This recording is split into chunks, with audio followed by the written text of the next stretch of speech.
Calculate the value of the resistance in each of these cases. Part A, it says the volt is 12 and I, which is electric current, is 0.25 ampere.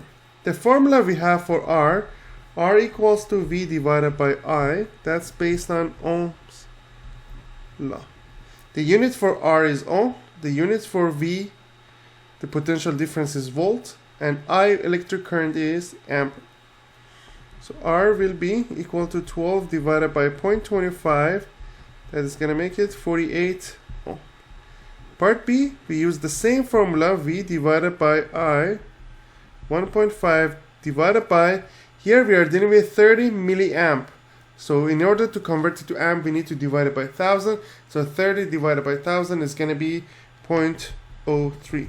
So 1.5 divided by 0.03, that's going to be 50 ohm. And part C, V is potential difference is 2.4 times 10 to the power 4 volts, and I is 6 times 10 to the power of negative 3 amp.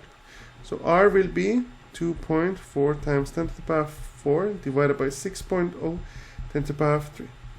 That's going to make it as, that's negative, it's going to be 4 times 10 to the power of 6